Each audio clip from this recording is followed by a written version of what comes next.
সূরা আশ-শূরা। বিসমিল্লাহির রহমানির রহিম। রহমান রহিম আল্লাহ তাআলার নামে। হামিম আইন সিন কাফ। হে নবী, এভাবেই আল্লাহ তাআলা তোমার উপর এই সূরাগুলো নাজিল করছেন। তোমার পূর্ববর্তী নবীদের কাছেও তিনি তা নাজিল করেছেন। আল্লাহ তাআলা পরাক্রমশালী, প্রজ্ঞাময়। আসমান সমূহে যা কিছু আছে জমিনে, সবকিছুই তার মালিকানাধীন। তিনি সমুন্নত, তিনি মহান। আল্লাহ তাআলার ভয়ে আসমান সমূহ তাদের উপরিভাগ থেকে ফেটে পড়ার উপক্রম হয়েছিল। এ সময় ফেরেশতারা তাদের মহান মালিকের পবিত্রতা ও মহিমা ঘোষণা করতে থাকে। তারা দুনিয়াবাসীদের জন্যও তখন আল্লাহ তাআলার কাছে ক্ষমা প্রার্থনা করতে শুরু করে। তোমরা জেনে রেখো, আল্লাহ তাআলা হচ্ছেন ক্ষমাশীল, পরম দয়ালু। হে নবী, যারা আল্লাহ তাআলাকে বাদ দিয়ে অন্যদের অভিভাবক বানিয়ে নিয়েছে, আল্লাহ তাআলা তাদের উপর নজর রাখছেন। তুমি তো এদের উপর তত্ত্বাবধায়ক নও। এভাবেই হে নবী, এই আরবি কোরআন আমি তোমার উপর নাজিল করেছি, যাতে করে তুমি এর দ্বারা মক্কাবাসীদের ও তার আশেপাশে যারা বসবাস করে তাদের জাহান্নামের আযাব সম্পর্কে সতর্ক করে দিতে পারো। বিশেষ করে তাদের তুমি কিয়ামতের মহাসমাবেশের দিন সম্পর্কেও হুঁশিয়ার করতে পারো, যেদিনের ব্যাপারে কোন রকম সন্দেহ শোভা নেই। আর আল্লাহ তাআলার বিচারে সেদিন একদল লোক জান্নাতে আর একদল লোক জাহান্নামে প্রবেশ করবে। আল্লাহ তাআলা চাইলে সমগ্র মানব সন্তানকে একটি অখণ্ড জাতিতে পরিণত করতে পারতেন, কিন্তু তিনি যাকে ইচ্ছা করেন তাকে নিজ অনুগ্রহে প্রবেশ করান।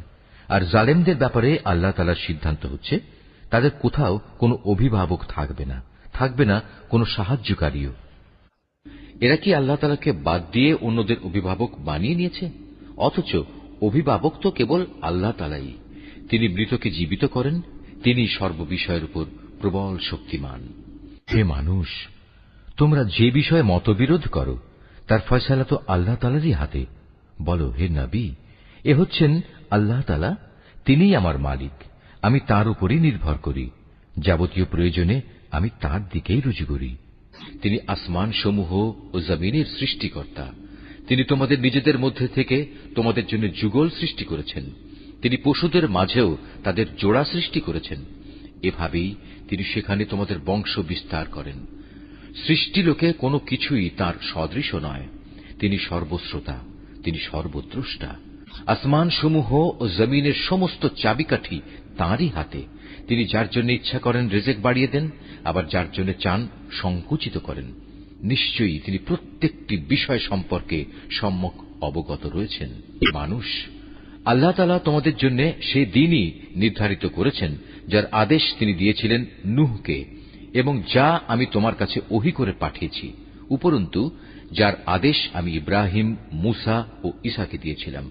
এদের সবাইকে আমি বলেছিলাম, তোমরা এই জীবন বিধান সমাজে প্রতিষ্ঠিত করো এবং কখনো এতে অনৈক্য সৃষ্টি করো না। আর তুমি যে দ্বীনের দিকে আহ্বান করছ, এটা মুশরিকদের কাছে একান্ত দুর্বিষহ মনে হয়। মূলত আল্লাহ তাআলা যাকেই চান তাকে বাছাই করে নিজের দিকে নিয়ে আসেন, এবং যে ব্যক্তি তার অভিমুখী হয় তিনি তাকে দ্বীনের পথে পরিচালিত করেন। হে নবী, ওদের কাছে সঠিক জ্ঞান আসার পরেও ওরা কেবলমাত্র নিজেদের পারস্পরিক বিদ্বেষের কারণেই নিজেদের মধ্যে মতবিরোধ ঘটায়। যদি এদের একটি সুনির্দিষ্ট কাল পর্যন্ত অব্যাহতি দিয়ে রাখার তোমার মালিকের ঘোষণা না থাকত, তাহলে কবেই আযাবের মাধ্যমে ওদের মধ্যে একটা ফয়সালা হয়ে যেত। আসলে যাদের আগের লোকদের পরে কিতাবের উত্তরাধিকারী বানানো হয়েছে, তারা কোরআনের ব্যাপারে এক বিভ্রান্তিকর সন্দেহে নিমজ্জিত হয়ে আছে। অতএব হে নবী, তুমি মানুষদের এ দ্বীনের দিকে ডাকতে থাকো। তোমাকে যেভাবে আদেশ দেয়া হয়েছে সেভাবেই তুমি দৃঢ় প্রতিষ্ঠিত থাকো। ওদের খেয়াল খুশির অনুসরণ করো না। তুমি বলে দাও, আল্লাহ তাআলা যে গ্রন্থই অবতীর্ণ করেন না কেন, আমি তার উপরে ঈমান আনি। আমাকে আদেশ দেয়া হয়েছে যেন আমি তোমাদের মধ্যে ন্যায় বিচার করি। আল্লাহ তাআলা আমাদের মালিক এবং তোমাদেরও মালিক। আমাদের কাজ আমাদের জন্য এবং তোমাদের কাজ তোমাদের জন্য।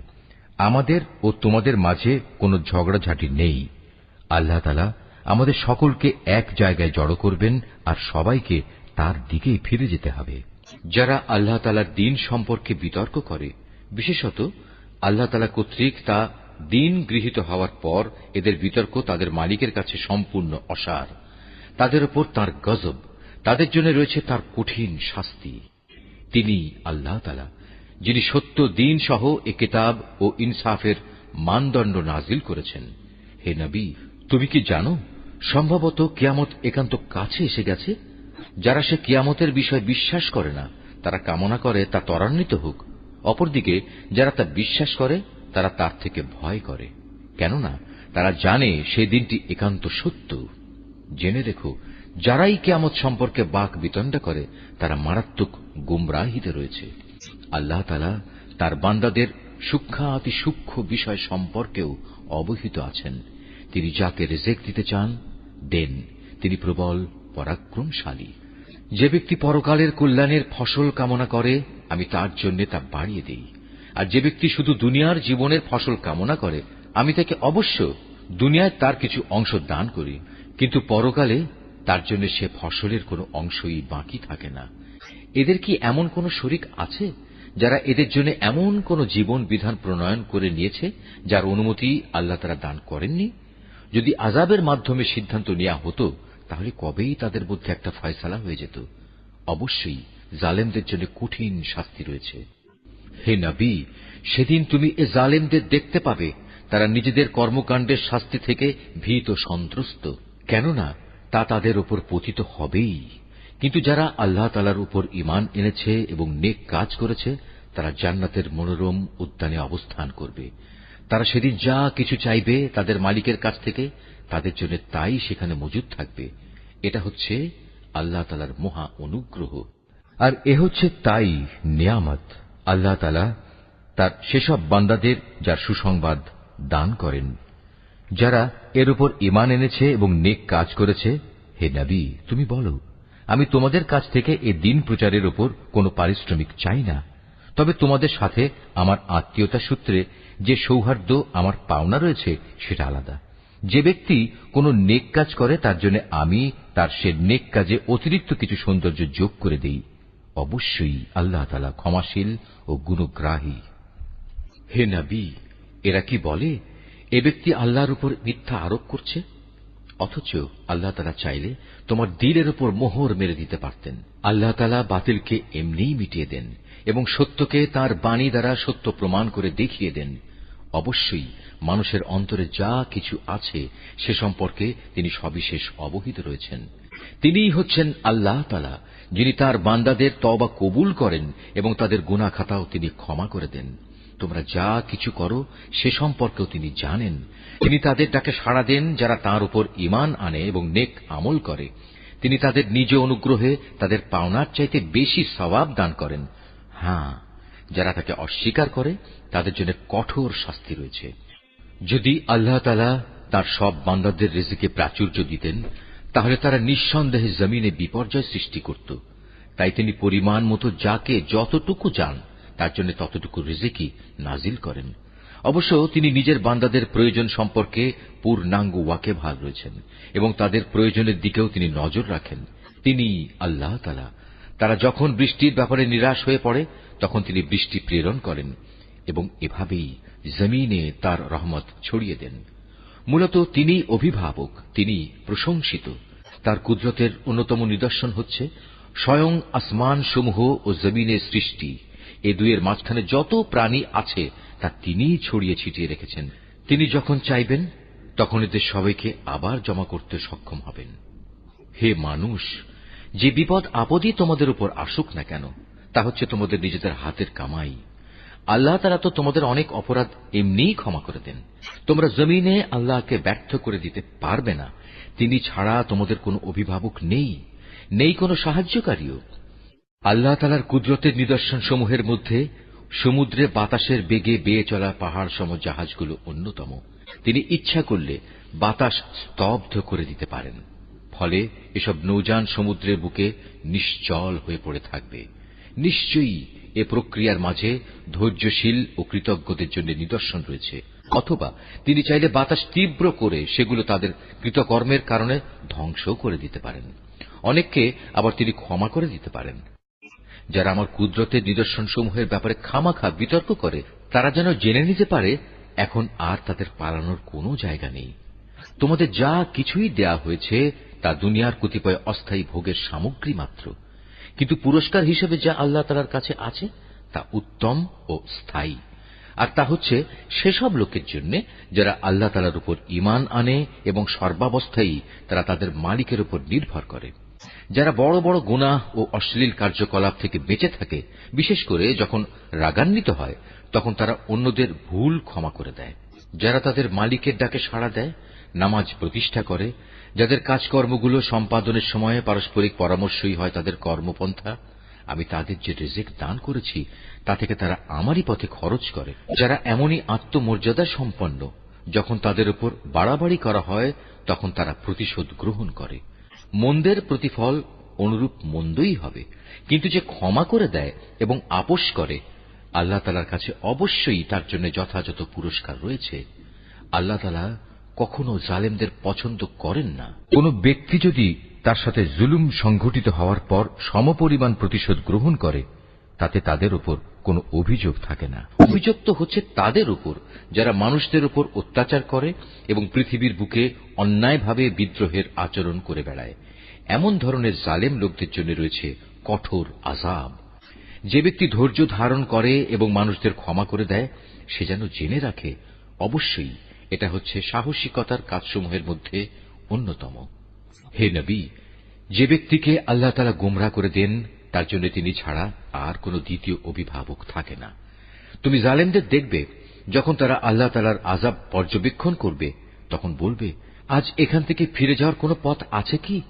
তুমি তাদের দেখতে পাবে যখন তাদের জাহান্নামের কাছে এনে হাজির করা হবে তখন তারা অপমানে অবনত হয়ে যাবে, ভয়ে তারা অর্ধ নির্মিলিত চোখে তাকিয়ে থাকবে। এই অবস্থা দেখে যারা ঈমান এনেছিল তারা বলবে, সত্যিকার ক্ষতিগ্রস্ত লোক তো তারা যারা আজ কিয়ামতের দিন নিজেদের ও নিজেদের আদর্শিক পরিবার পরিজনদের এভাবে ক্ষতি সাধন করেছে। হে নবী, জেনে রেখো নিঃসন্দেহে জালেমরা সেদিন স্থায়ী আযাবে থাকবে, আর সে আযাব এসে গেলে তাদের আল্লাহ ছাড়া এমন কোন অভিভাবক থাকবে না যারা তখন তাদের কোন রকম সাহায্য করতে পারবে। সত্যি কথা হচ্ছে আল্লাহ তাআলা যাকে গোমরাহ করেন তার জন্য বাঁচার কোনই উপায় নেই। হে মানুষ, সেদিনটি আসার আগেই তোমরা তোমাদের মালিকের ডাকে সাড়া দাও।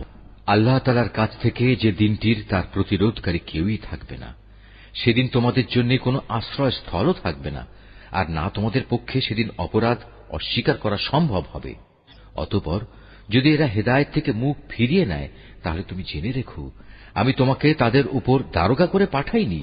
তোমার দায়িত্ব তো হচ্ছে শুধু আল্লাহ তাআলার বাণী পৌঁছে দেয়া। যখন আমি মানুষদের আমার রহমতের স্বাদ আস্বাদন করাই তখন সে ভীষণ উল্লসিত হয়। আবার যদি তাদেরই কোনো কর্মকাণ্ডের কারণে তাদের উপর কোনো দুঃখ কষ্ট আসে তখন সে মানুষ অকৃতজ্ঞ হয়ে পড়ে। আকাশমণ্ডলী ও জমিনের সমুদয় সার্বভৌমত্ব একমাত্র আল্লাহ তাআলার জন্য। তিনি যা ইচ্ছা তাই সৃষ্টি করেন। যাকে চান তাকে কন্যা সন্তান দান করেন, আবার যাকে চান তাকে পুত্র সন্তান দান করেন। যাকে চান তাকে পুত্র কন্যা উভয়টাই দান করেন, আবার যাকে চান তাকে তিনি বন্ধ্যা করে দেন। নিঃসন্দেহে তিনি বেশি জানেন, ক্ষমতাও তিনি বেশি রাখেন। আসলে কোন মানুষের জন্য এটা সম্ভব নয় যে আল্লাহ তাআলা সরাসরি তার সাথে কথা বলবেন। অবশ্য ওহী দ্বারা অথবা পর্দার অন্তরাল থেকে কিংবা ওহী নিয়ে তিনি কোন দূত তার কাছে পাঠাবেন এবং সে দূত তাঁরই অনুমতিক্রমে তিনি যখন যেভাবে চাইবেন বান্দার কাছে ওহী পৌঁছে দেবে। নিশ্চয়ই তিনি উচ্চ মর্যাদাশীল, প্রজ্ঞাময়, কুশলী। এমনি ভাবেই হে নবী, আমি আমার আদেশে দ্বীনের এর রূহ তোমার কাছে ওহী করে পাঠিয়েছি।